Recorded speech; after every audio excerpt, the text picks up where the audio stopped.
Hi all, welcome back to Microbiology lectures. Today we're going to discuss some microbial growth, or the dynamics, like what allows for microbes to grow more or less, what environments, what's kind of affecting their growth rate. Do they grow like other populations of living organisms, or do they kind of have a unique way of growing? So we're going to dive into these things. These topics as we go. First, I want to talk about kind of the history, or another little glimpse of history from microbiology, and I want to bring up Robert Koch. He was a German physician that studied tuberculosis. So he's really famous actually for his work with tuberculosis. So this is Robert. And he actually won the Nobel Prize for studying tuberculosis.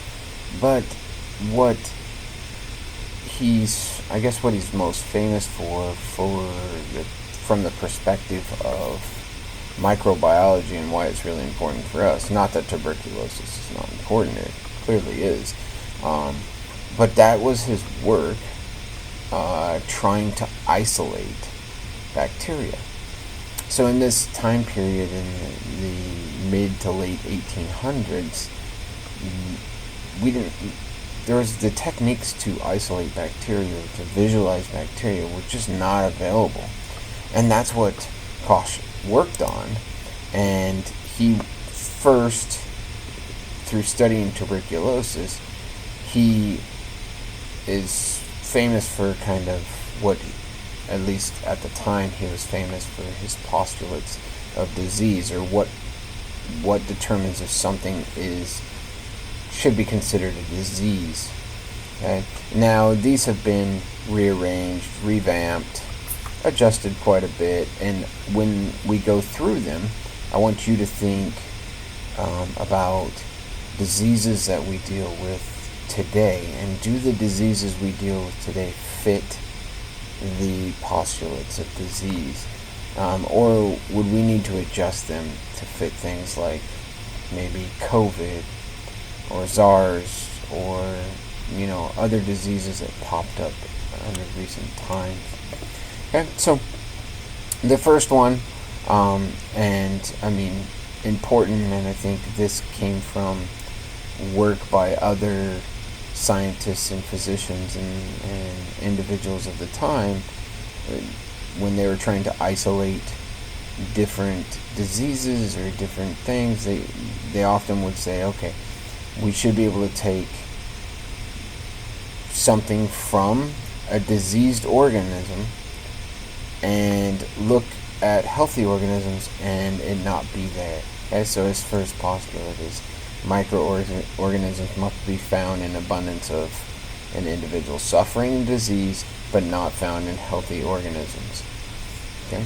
The second one is that you should be able to isolate that microorganism from the diseased organism and grow it in a pure culture.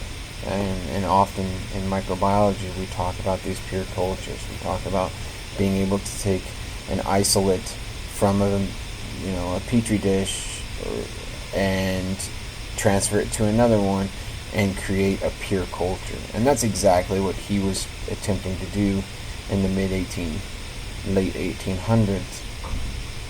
Okay, the third tenet, or third piece of that postulate is, cultured microorganisms should cause a disease. So if you create a pure culture and then you give a healthy organism that pure culture, it should induce a disease in that healthy organism.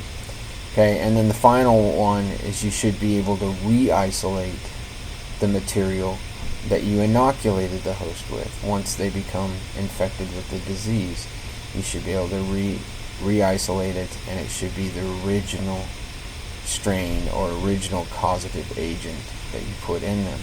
Okay? Pretty good. For the late 1800s, this kind of idea of testing, retesting, and determining cause and effect from that, it was really great work. Like I said, it's been adjusted quite a bit because for a lot of these postulates, they don't apply at all to viruses. And in fact, it's very difficult to isolate a virus in a pure culture because the virus often needs a bacteria host or some other cell host, so it can't be pure itself. So we'll come back and we'll talk more about this, but this is a really good start. The other piece was, again, how do you go about this? So not only did he have these 4 postulates, he then had to figure out, okay, well, how do I isolate them? How do I get a pure culture? How then do I select those individuals and bring them back? And so that's what he worked on with Walter Hess. Hess was working in his lab, or in conjunction with Robert, and they're developing methods to cultivate bacteria, to cultivate disease-causing bacteria. And so they worked through lots and lots of different methods. They tried potatoes, so they would cut potatoes in little thin sections and then inoculate them with bacteria. And some of the bacteria would grow on it fine, because the bacteria could break down the starches that are in the potato and utilize it as energy. But a lot of the colonies wouldn't form. And have to give credit where it's due, man. Frannie Hess, or Walter's wife, told them, hey, you should try agar. They had tried gelatin, and gelatin works, and it works okay, but when you heat gelatin to try to get rid of all of the potential of outside sources being in the material, so non-selected organisms being in the material. When you heat it, the gelatin tends to pull apart because it's animal based. It tends to break apart and not reform. But agar, on the other hand, is a material that's been isolated from red algae, and when you heat that, it's thickening, or its gelatin process, its ability to coagulate, doesn't go away. And so, indeed, Frannie Hess is actually credited with the first kind of use of agar. And now it's so widely used that that's pretty much the media that we use. Now, of course, we add things to it, and that will determine what can grow and what nutrients might be provided for the organism and things like that. But the agar is really the thickening agent that we use for things like spread plates and other things. Okay? And so that's really, just a picture of an agar plate. And most of you are well aware of what agar plates look like by this point in time. Okay, so from that, now we have these methods that are coming out of the late 1800s, early 1900s on how we can grow microbes. We can isolate them now. We can select a diseased organism, isolate what we think might be causing the disease, and grow it, and look at growth rates, and look at how they grow under different conditions, and all kinds of things. And so that really kind of started the wave of microbial growth. And just to review, prokaryotic cells divide by binary fission. Okay, one cell divides into 2, and 2 into 4, 4 into 8, on and on and on. So you get what we often call exponential growth. You get a doubling of the population every single generation. And so we've talked about this before, but the chromosome will replicate, and then while the chromosome is replicating, and after the chromosome is replicating, the cell itself elongates, more cytoplasm is generated. Often you'll have this coupled with the construction of ribosomes and increase in plasmids, so plasmids will start copying themselves, just because the cell is triggered to go through this binary vision or this splitting of the cell. And then once it's large enough in the cytoplasm and both chromosomes are separated enough and have their own kind of nucleoid region, then you start to see a cell wall that forms between them, and then they pinch apart, and you have essentially clones of each other. I don't want to say they're identical. From a chromosome perspective, unless there was a mutation during replication, the chromosome is identical. But the contents of the cell may or may not be identical. Like, there could be more ribosomes over here than over here, more plasmids over here, different types of plasmids. But from a chromosomal, like the actual genetic material that makes up the individual cell, they're a clone, a copy of each other, and so we would consider this asexual reproduction. Okay, so exponential growth is the population doubles each division. Okay, the generation time is just how long it takes for the population to double, and for some bacteria that grow extremely fast, the population can double in like 30 minutes, even potentially less than that, depending on the nutrients, the temperature. They can grow really, really fast.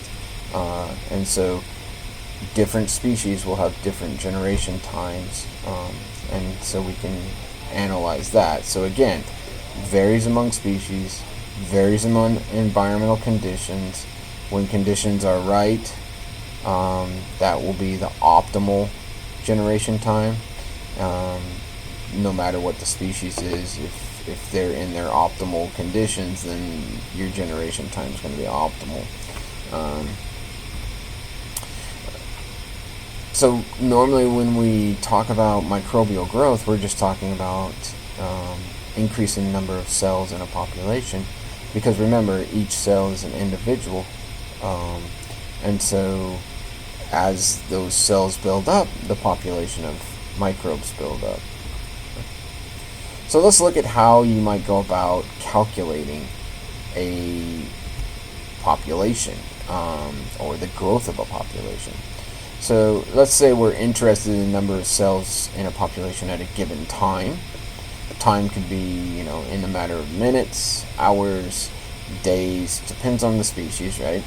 Okay, so we would take the initial number of cells, okay, and we times it by, remember, each time the population goes through a generation, it's doubling, so we're going to times that by 2, which is indicating the doubling of a population, and then how many generations, or the number of generations at that point, is the little n. Okay? So when we do this, we tend to get graphs or diagrams that look like this. It depends, like the time down here really depends on the species, okay? So it can be in hours, it could be in days, it could be technically in minutes, but almost all species will have a similar kind of trajectory, growth trajectory. You'll have a lag phase, which we'll come back and talk more about, but this is kind of a phase where not much is going on. You don't have a huge amount of growth, and that lag phase is organisms just taking in energy, utilizing that energy to grow their body themselves, but they're not splitting cells.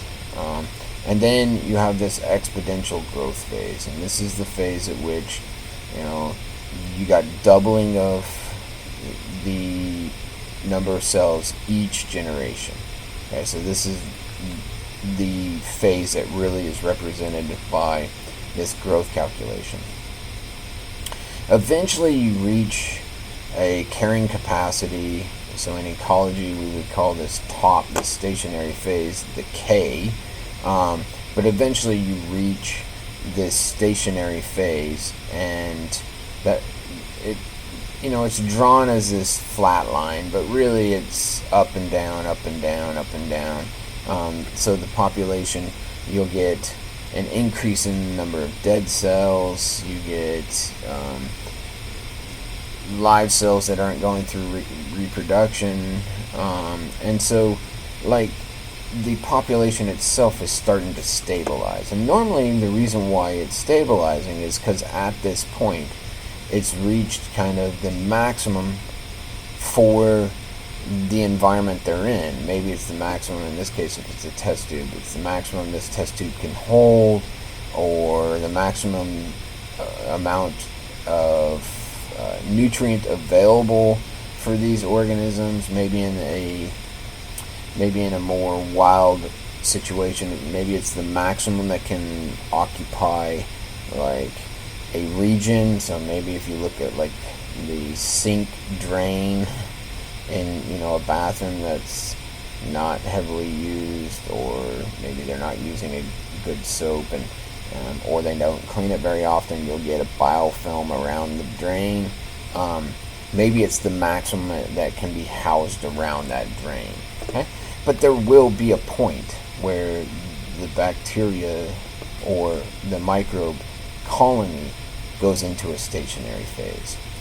Through that stationary phase, they're consuming resources, and you're just increasing the number of organisms that are dying, and you're not getting a lot of replication. And then eventually they'll reach a point where the resources are now extremely, especially in a closed population like this, the resources are extremely limited, and then you get this death phase. And this death phase will trigger a lot of death within the colony, and then that colony can rebound if nutrients are added back, or whatever the limited resources back, it can come back. Or you might get a lot of this colony, if they have the capability, go into an endospore status, and just survive as a very few individuals in endospore, not reproducing, and wait for conditions to improve. Okay, so let's take an example and do an example real quick. So let's say you have a fruit salad that's been sitting out in the sun. You went to a picnic, it's been sitting out in the sun for 4 hours, and someone who maybe prepared the fruit salad or took some of the fruit salad, maybe they introduced a little E. coli, or maybe got some atmospheric E. coli that made it onto the fruit salad. Right? So if we assume that we started with just 10 cells, right, and they have a generation time of about 20 minutes, okay? Just hypothetical example, okay? So conditions are right, 20-minute generation time. We can start with initial of 10. The number of generations in a 4-hour period is 12, okay? So we got 3 divisions per hour for 4 hours, it's 12 divisions. And so if we do that math real quick, okay, in 4 hours we went from 10 individual cells to 40,960 cells of E. coli. You can see why this can be an issue. It doesn't take very many cells to start with before you have exponential growth that is enough that you could potentially have a problem. Okay. So just keep that in mind. That's kind of how we do the calculations. And next time we're going to talk about microbial growth in nature and kind of how that differs between microbes in the laboratory. Okay, next time.